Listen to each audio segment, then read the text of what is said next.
Hey everybody, welcome back to Kayfabe Critique. I'm David. I'm Jason. What's going on, y'all?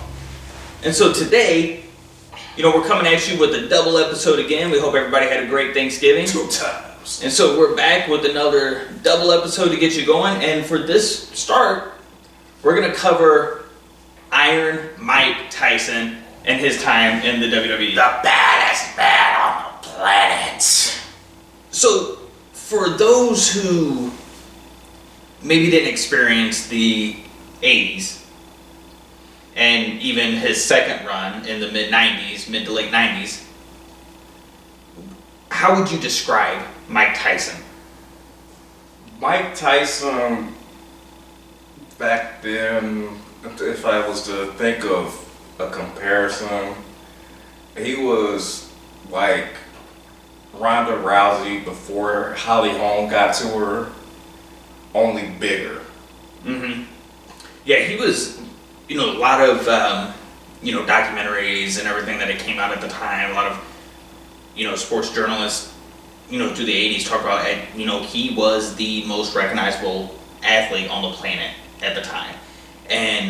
But yeah, you're right. He was how Ronda Rousey was the unstoppable force, for on UFC. That was Mike Tyson. Mike Tyson was a brutal, vicious fighter, and he was a guy who really, boxing was at a low point. Yeah. Attendance was down, viewership was down, and all of a sudden this kid comes on the scene knocking people out. Yeah. And knocking them out fast, and he brought an element of danger, and everyone tuned in to watch it. Yeah, it was a level of violence that hadn't been seen. And boxing in the 70s, you had guys like, you had your Ali's, you had Foreman, you had Frazier, you had Ken Norton, guys like that. I mean, Foreman was known for his power, but then you come to the 80s and you got the advent of pay-per-view and cable television, and you have this guy that is just knocking people out, like literally to the point where they're rendering them unconscious. People wanted to see that. Yeah. And everybody talks about Foreman, that Foreman, was such a large fighter in the 70s. Right. When he was 220 pounds. Right. Tyson also fought at 220. I think people forget, they, look at his height. Right. And, don't realize how large he actually was. He was large, and he had hand speed maybe not seen. I mean, I don't know if it was as fast as Ali, but where you have that kind of hand speed combined with that kind of power. Yeah, see, HBO, before he fought Pinkland Thomas, did a special, and they showed it again before he fought Tyrell Biggs, slowing down, showing him hit the heavy bag, how fast his hands were at that time.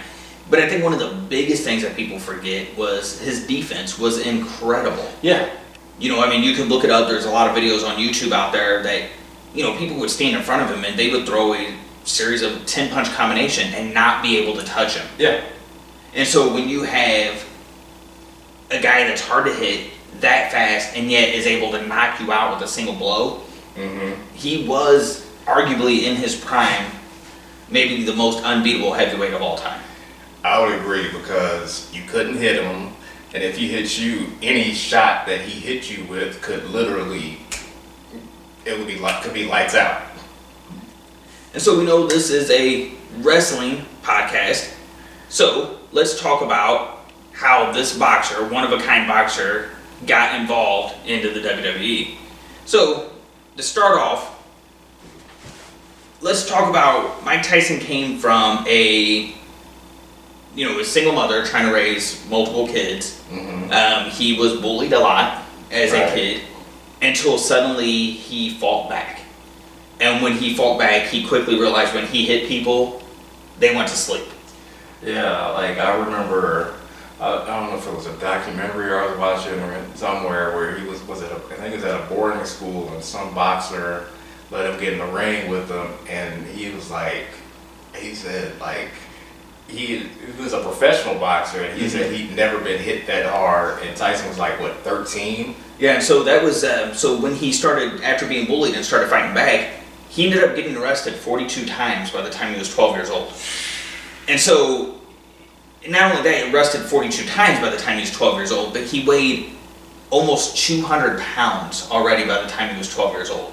He was a large kid, a very strong kid, and so they sent him to the Tryon School for Boys, which at that time was the equivalent of a penitentiary, except they were too young to put them in jail.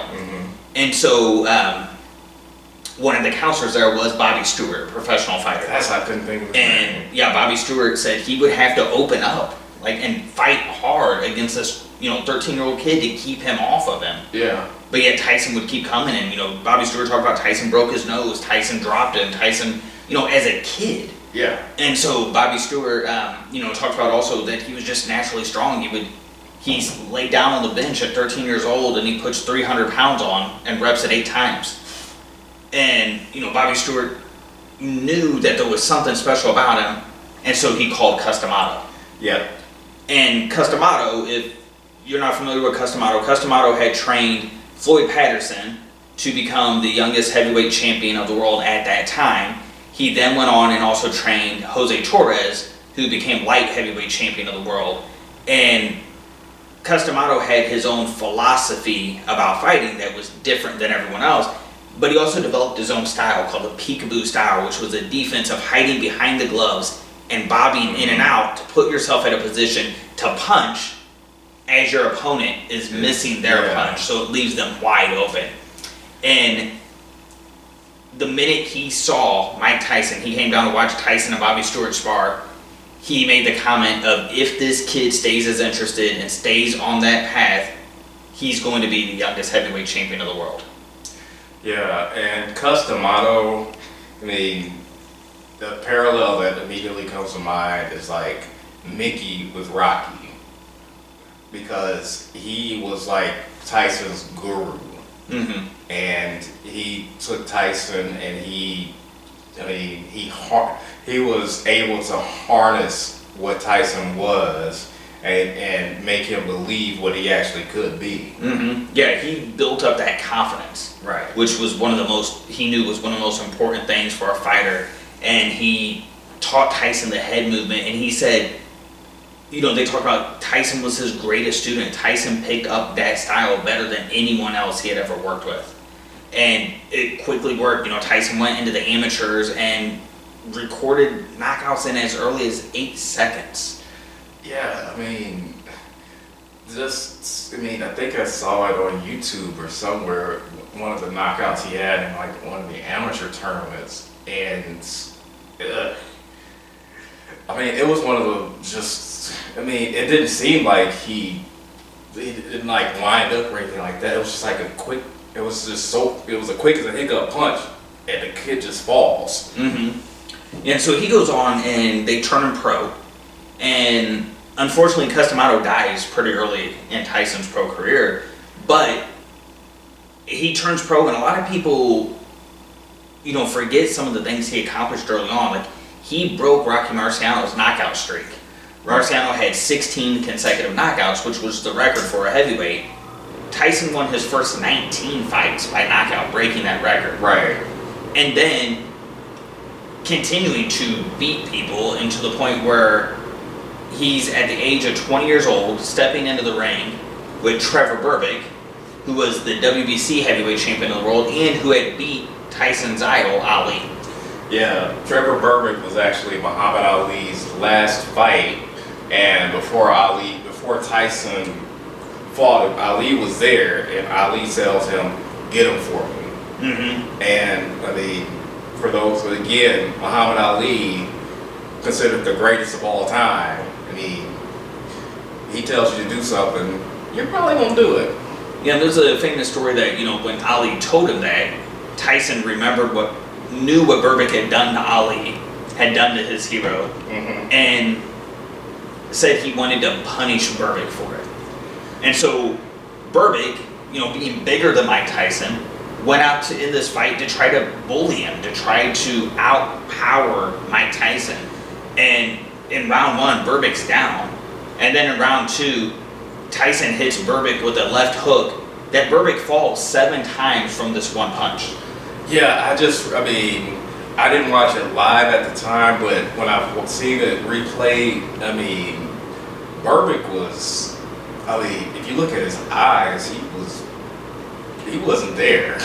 Yeah, he was out. I mean, the mind was willing, but the body wasn't. Body was, yeah. You could see on his face every time he was trying to get up, and he would just wobble and fall again. Like he was confused. Like he didn't understand that his equilibrium was shot from that left hook. Yeah. And I mean, in 2 rounds, he became, was it 2 rounds? It was a 2 round. It was in the second round. Second round. I mean, he becomes the youngest heavyweight champion ever. Yeah, a record that still stands to this day, which we just passed the 22nd anniversary of him becoming the youngest heavyweight champion just a week ago today. And that record's still standing, and it doesn't look like we'll ever see another 20-year-old heavyweight champion. I don't think we will because, I mean, unfortunately, where boxing is now, it's just, it peaked in the 70s. I mean, 80s it was solid because of Tyson. 90s, that it was pretty solid, but after that, it's just, I mean, it's not the same. I mean, there's a heavyweight championship fight Saturday night, and I was like, oh. Yeah, and also when you have majority of people don't turn pro until 23, let alone be a world champion. So that's one thing going for there. But, you mentioned not watching this fight live. When was your first exposure to Tyson? Nintendo. Commercials for Mike Tyson's Punch-Out. It was either that or maybe it was when DJ Jazzy Jeff and the Fresh Prince made the song I Think I Can Beat Mike Tyson. It's around that 88 time frame. Yeah, 88 time frame. And 88 was like, I don't know, would you say that was Tyson's peak? I would definitely say that was Tyson's peak. So for me, I used to box, and Tyson, I loved boxing growing up. My exposure to him was in ABC Wide World of Sports as a contender, 19-year-old kid knocking out Jesse Ferguson. I remember I saw that. I've seen that knockout since. Yeah, and it was like after that, anytime I would see his name listed, whether it was going to be on ESPN, coming back to ABC, or when he landed his deal with HBO, because he started, a couple fights before he won the championship, he started fighting on HBO. And so it was anytime he was going to fight, that was destination for me.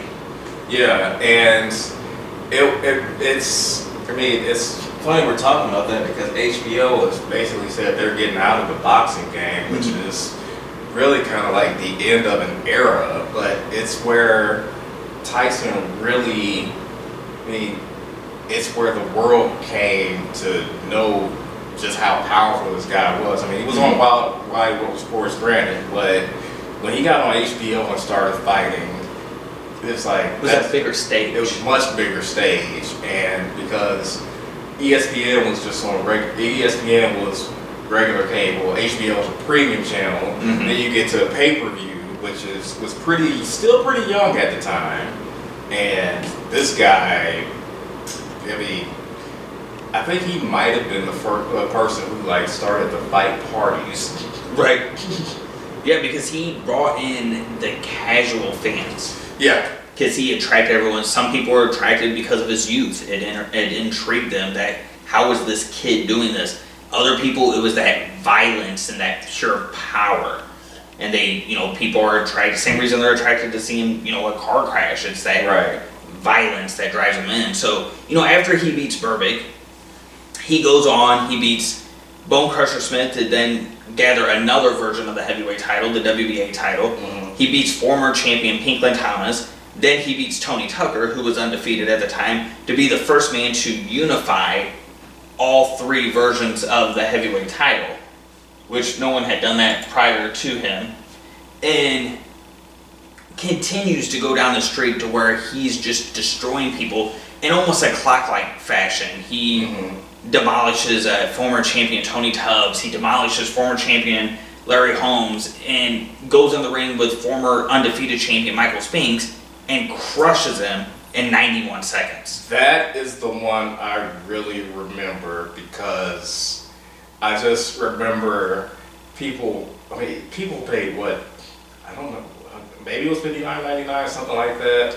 I mean, of course, my parents didn't pay it. I mean, but I just remember hearing about it like the next day or something like that. That I saw all the sports shows. Mike Tyson knocks out Michael Spinks in 91 seconds. I was like, Michael Spinks, how? Yeah, Michael Spinks had never lost a fight before this. He had never been knocked down. Mm-hmm. And a lot of people were predicting that Spinks was going to beat Tyson. And Tyson knocks him down, Spinks gets back up, and then Tyson knocks him out. Of the ring. In just 91 seconds. And I remember seeing somewhere where Spinks' promoter they think he went into Tyson's dressing room for some reason, and he sees Tyson punching holes in the wall, and he's like, my boy's in trouble.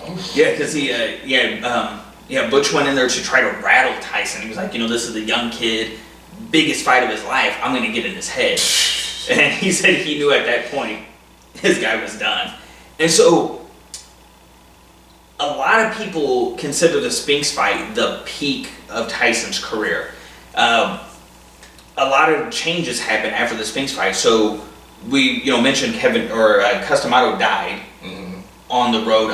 Customato, his adopted father, who taught him how to fight, dies on his road climbing up the contender ladder. But Kevin Rooney, who had also lived with Customato, Kevin Rooney, a former fighter, Customato teaches him how to become a trainer when he can't fight anymore, and Kevin Rooney becomes Tyson's trainer. Kevin Rooney was actually his official trainer his entire professional career for his first 35 fights. After the Spinks fight, they fire Kevin Rooney. They fire Bill Caton, who is the manager of Customato. Customato had him under Bill Caton and Jimmy Jacobs. Jimmy Jacobs passed away from leukemia. And they fire Bill Caton, Kevin Rooney, both after the Spinks fight.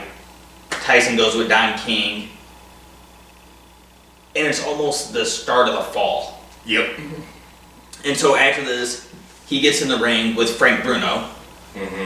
Bruno, big, powerful. He's actually listed as Frank Bruno had, in terms of pounds per square inch. Anyone who ever seen Rocky IV will know the reference to that when they measure Drago's pounds per square inch. But Frank Bruno had more pounds per square inch than any other fighter in history in terms of power.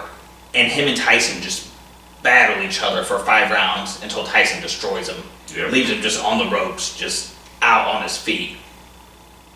But what Kevin Rooney and a lot of people pointed out, Tyson wasn't moving his head in that fight. Yeah. He wasn't using a jab. He wasn't using his head. He was no longer fighting the peekaboo style that Customato taught him. He was brawling with Frank Bruno.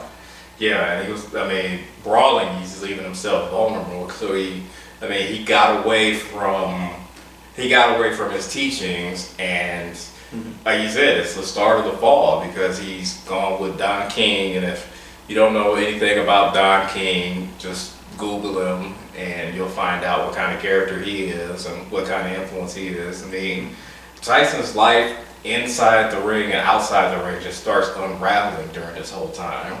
Yeah, and so a lot of people didn't recognize that he got hit so many times in the Bruno fight, which was unheard of before. Yeah. All they recognized was, man, he took some shots, he's got a chin, and he knocked Bruno out, who was a big, bad man. But people didn't recognize that, hey, there's a crack in the armor. Yeah, the more astute boxing fan, which I wasn't at the time, I mean, I just heard Tyson won. But the more astute boxing fan is seeing, wait a minute, he's more vulnerable than he used to be because he's not doing the things that he used to do. Yeah, and then it was hidden. After this, people still didn't realize that there was something wrong because in this next fight, takes on #1 contender Carl the Truth Williams, knocks him out in 89 seconds. Right. And so, people are not realizing that, again, he's not fighting the way he's always fought. He's relying purely on power, and he's becoming a headhunter. Yeah, he's just going for the home run all the time. I mean, he's just swinging for the fences every time, and that's not what made him effective. Right, and so now he travels to Japan. Oh yeah. 42-1 underdog Buster Douglas. James Buster Douglas who had previously competed for the IBF title against Tony Tucker and lost, is in there to face Mike Tyson. There's been, like Larry Merchant on HBO at the time had talked about no one in the world can compete with Mike Tyson. They talked about, I'm going blank on his name right now, but he was the writer for the Associated Press. When he walked through customs in Japan, they asked him, how long do you expect to work? He said, I don't know, about 90 seconds. Because everyone expected Tyson to destroy Buster Douglas. What a lot of people didn't see was different factors. One, Tyson skipping training camp, just bailing on training camp multiple times leading up to the Douglas fight. The fight, because it's in Japan, they want to show it live here on Saturday night. So it's happening Sunday morning at 11 a.m. And there's reports that he's leaving a bar at 4 a.m. drunk with 2 girls. I'm leaning to say he didn't get a lot of sleep. Yeah, I would pretty much say that. Y'all forgive me. The Cowboys are on, and But I also remember him getting knocked down in training. I remember seeing that. Yeah, he stepped into a punch in training, which normally was a punch that wouldn't have hit him. Right. Against Greg Page, and he takes the punch and he drops down to his knee, and they try to play it off like, oh, it's not that big of a deal. But still. But it was also the signs. And Buster Douglas, not to take anything away from him, Buster Douglas fought the fight of his life that night. His mother had passed away leading up to the fight, and he was determined that this was his moment and that he was going to win for her. And, but again, you look back on that fight, Tyson, there wasn't really a lot of head movement. He wasn't throwing a lot of punches. But he does land a huge uppercut in the 8th round.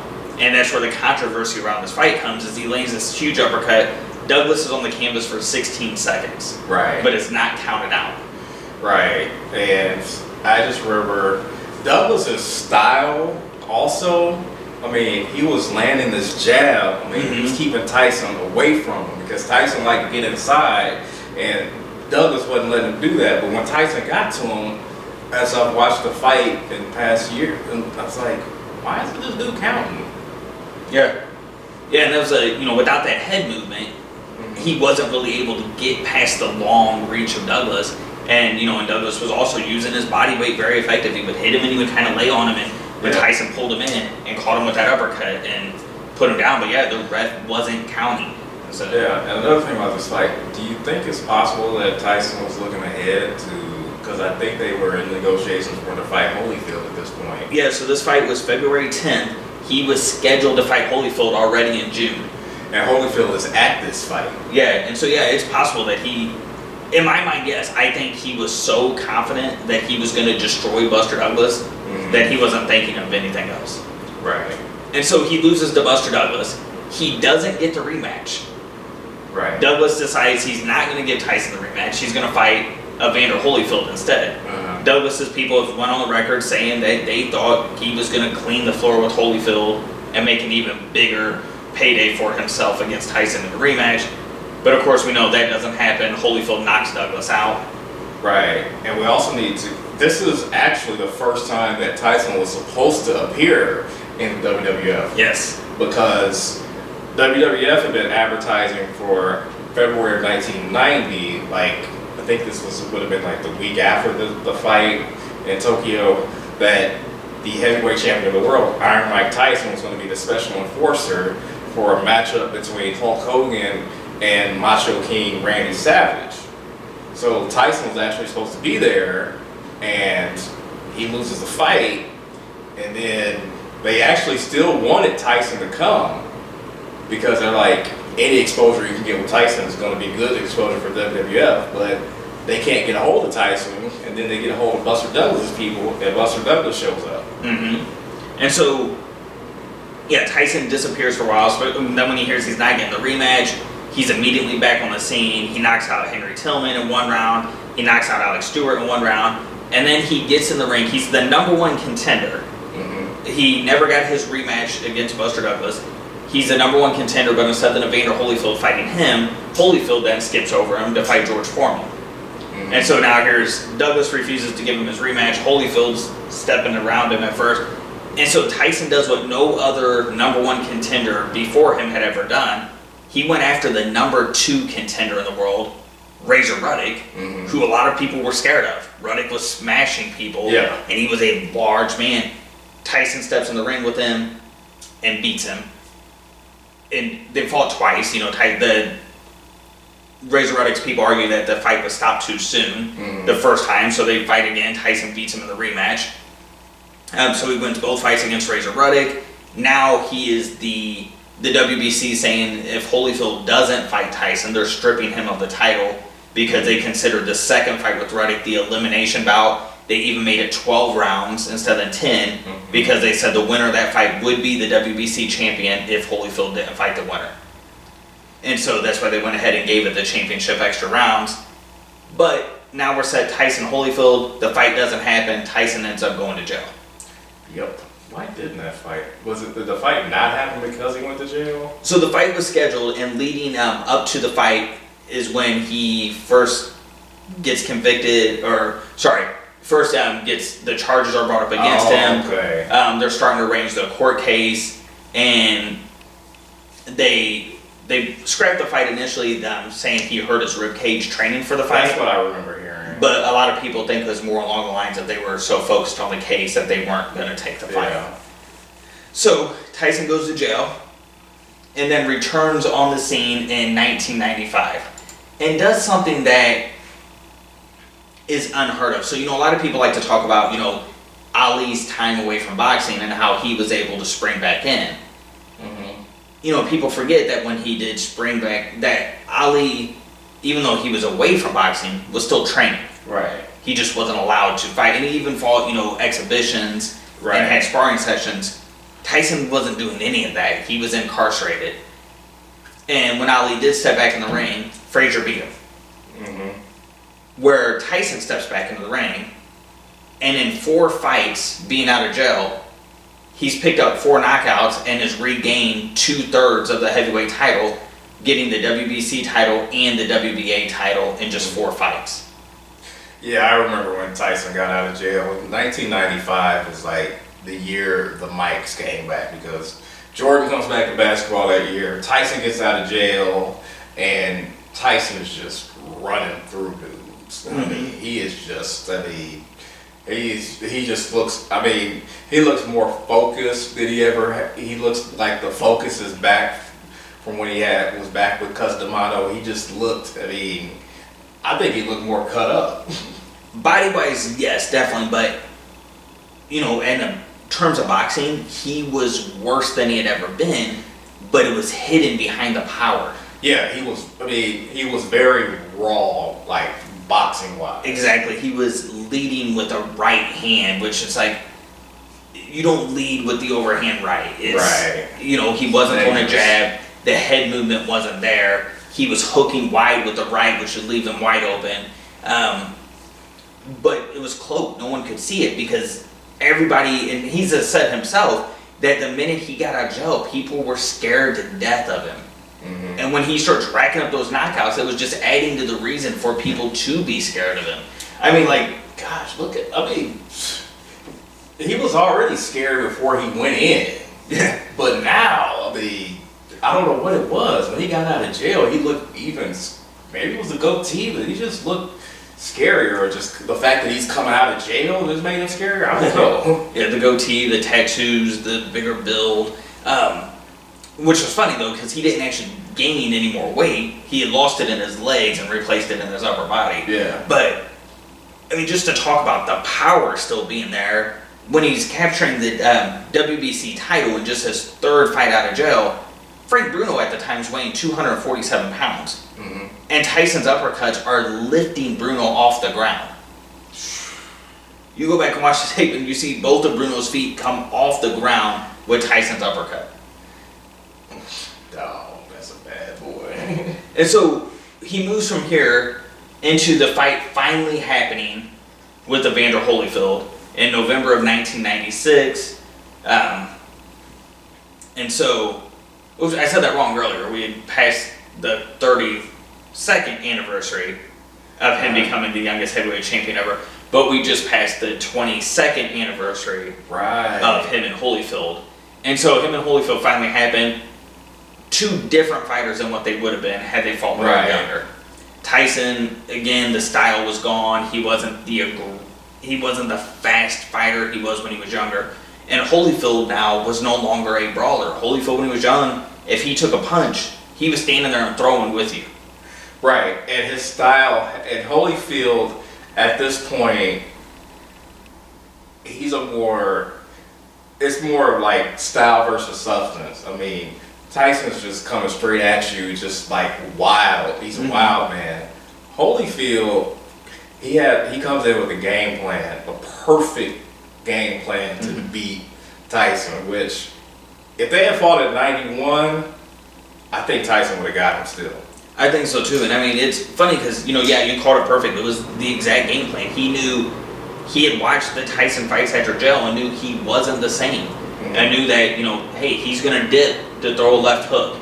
He's going to lunge to throw a right, and knew what to look for. And instead of fighting, like brawling with Tyson like Holyfield would have back in the day, he sat back and he counterpunched him and picked him apart. And what's interesting though is all these years later, with Holyfield sitting down, Holyfield talked about when Tyson was with Kevin Rooney, that head movement, his own people used to tell him, you can't beat this guy. But then when he gets out of jail and he's watching him, he's like, I know I can beat him now. Yeah, because the head movement isn't there. He's not, let me watch this quick sack. Hold on.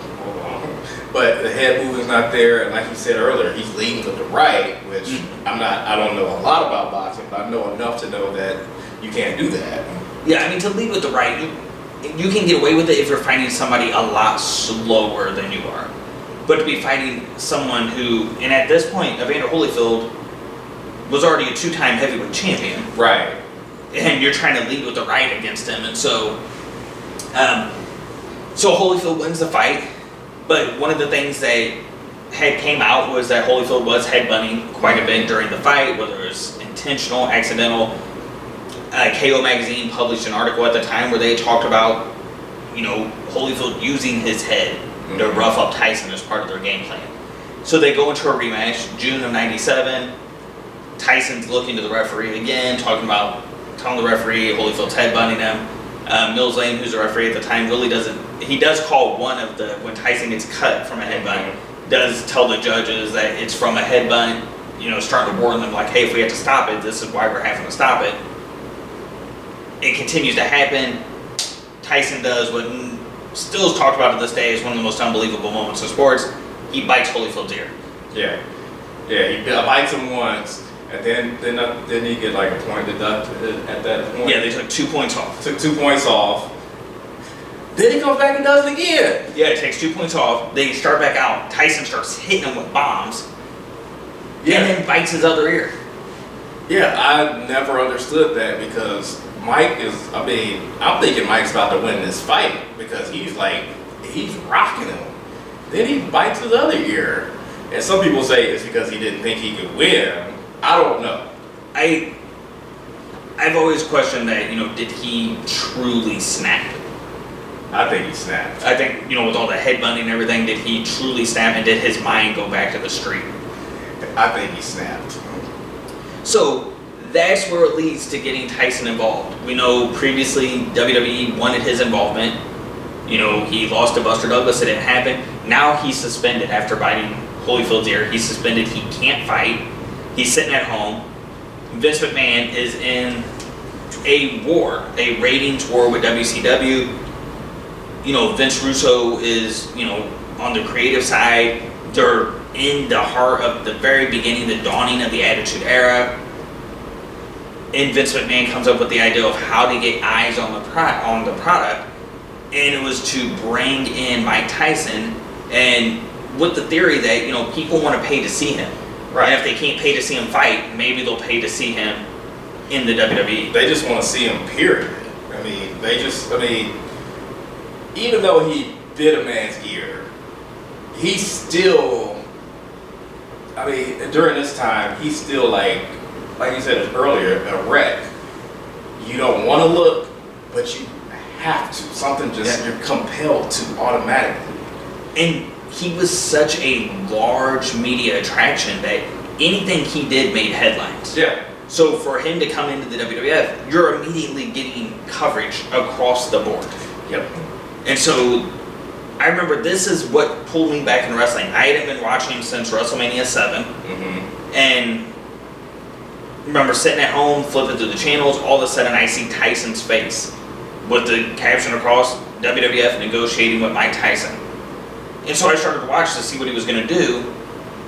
And the theory of, hey, let's bring in all these casual fans, all these sports fans through Mike Tyson, and then we'll get them hooked with the product, worked on me. I mean, there's no way it couldn't work. I mean, it's instant curiosity because there's always been just this curiosity about boxer versus wrestler. I mean, in the 70s, I think Ali even did an exhibition with Gorilla Monsoon when he couldn't box, when he couldn't fight box. So he partners with the WWF at the time and does something with Gorilla Monsoon. Then you have Chuck Wepner boxing Andre the Giant, and then you have the Rocky versus Thunderlips, and when Rocky 3 was really kind of put Hulk Hogan in the national spotlight. But there's always been that curiosity, like, what happens if a boxer goes against a wrestler? I mean, you just want to see, like, what's going to happen. Yeah. And the creative use of Tyson at this time definitely picked up and played on that curiosity. So his first, he comes in to watch the Royal Rumble, sitting in a luxury suite, but then the next night he comes out of Raw. You know, we talked about this moment in our favorite moments of the Attitude Era's episode that you can watch out on our YouTube channel, but he gets in the ring, Vince McMahon's introducing him, the baddest man on the planet, getting ready to talk about what Tyson will be doing at WrestleMania 14. The glass breaks, Austin comes out, gets in his face, tells him, you may be the baddest man on the planet, but you're in my ring. Right now you got your little beady eyes locked on the eyes. World's toughest son of a bitch. And then he tells Tyson, if you don't understand me, I always pack a little sign language. So here's to ya. The Stone Cold salute. Tyson shoves Austin back. Everybody's in trying to break it up. McMahon screaming at Austin, you ruined it, you ruined it. And that moment played on every media outlet, every sports station, every newspaper, every sports magazine.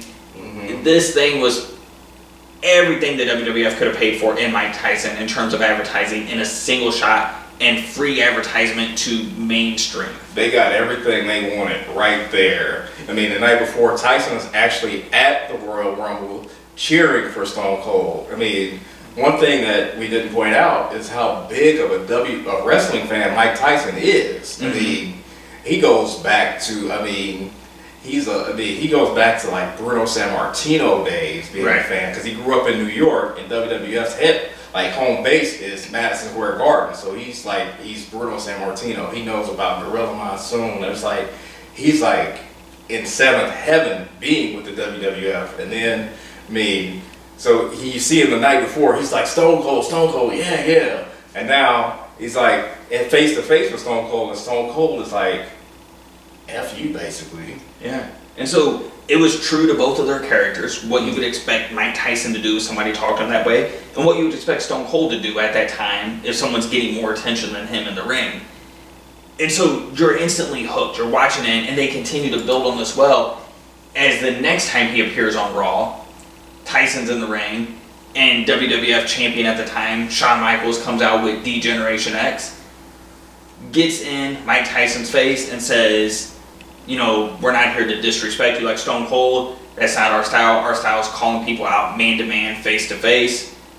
Tells Tyson, you get your people out of here, I'll get my people out of here. They clear the ring. They start kind of pushing each other back and forth. HBK rips off Tyson's Attitude Era shirt to reveal the D-Generation X logo. And now the special enforcer for WrestleMania is aligned with D-Generation X.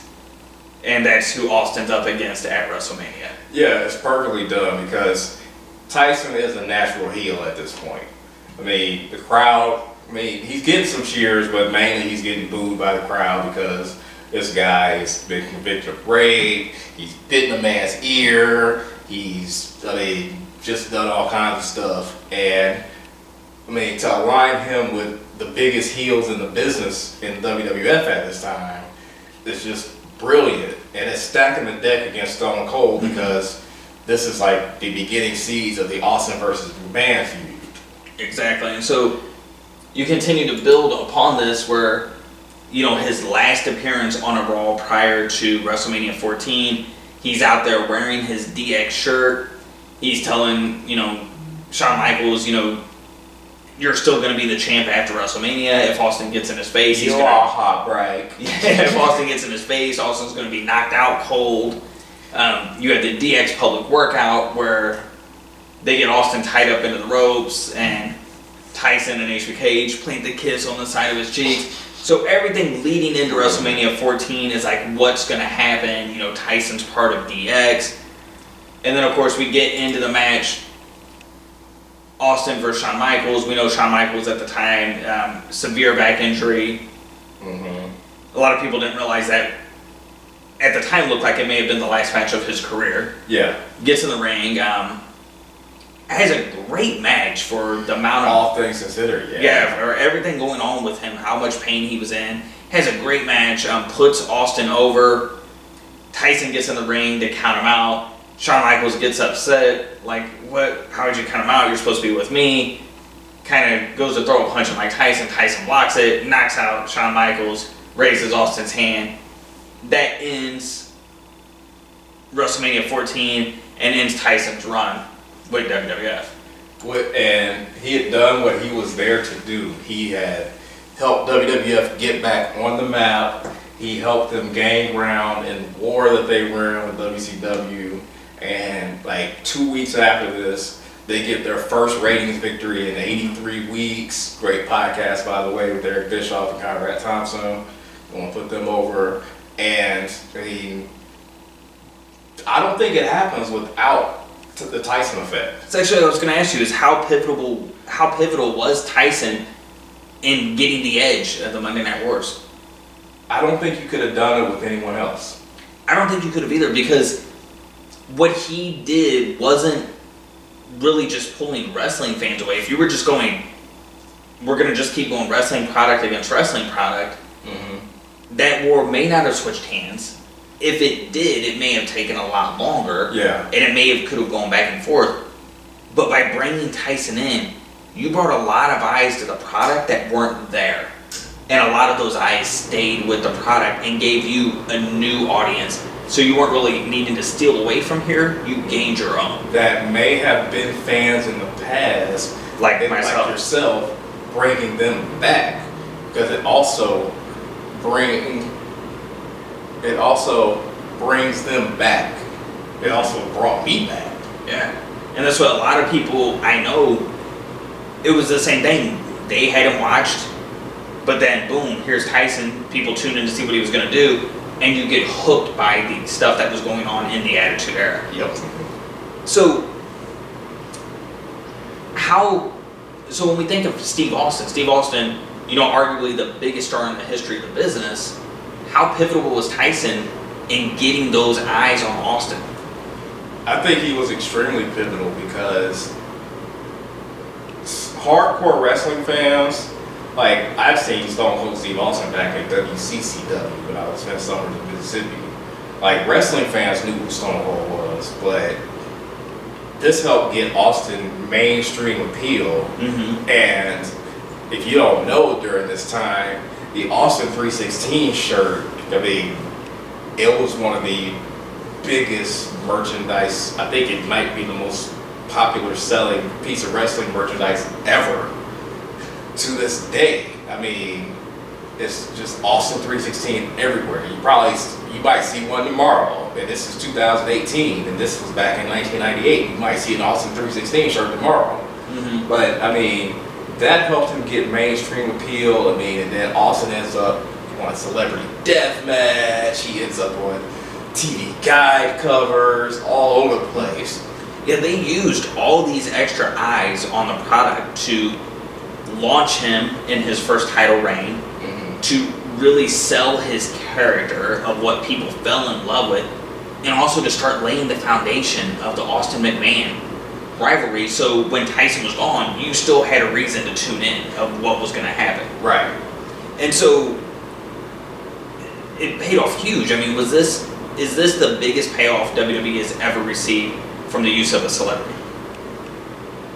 Easily. Yeah, I think so too. I mean, which we've seen a number of celebrities used over the years. We've seen guest host of Monday Night Raw for a while. Which Tyson also did. He did, but I've never seen the type of payoff. I mean, even Lawrence Taylor at WrestleMania 11, I don't think generated the type of buzz that Tyson did or got the payoff in terms of fans that Tyson generated. Not even close. I mean, Floyd Mayweather fought the Big Show at WrestleMania 24. It didn't draw it. I mean, I think it drew because, I mean, the way they promoted it well, but dare say, I don't think Mayweather had the pull of Tyson. And what was interesting is that at this point, the top 5 pay-per-views ever in terms of sporting events were Mike Tyson boxing matches. Mm-hmm. But then all of a sudden, WrestleMania 14 falls into those lines with Mike Tyson involvement. So, I mean, just kind of really adds up to that he was the pay-per-view king of the time. Right. And then I think he came back after this at some point, and I know he did some boxing, which, I mean, that was kind of like, I mean, his boxing aura had kind of fallen, it was kind of gone at this point, but, I mean, he still could get eyeballs in the set. Yep. And so, that was Tyson's involvement and how he came to the WWE and the way that it was used to help catapult and bring the Attitude Era into full force.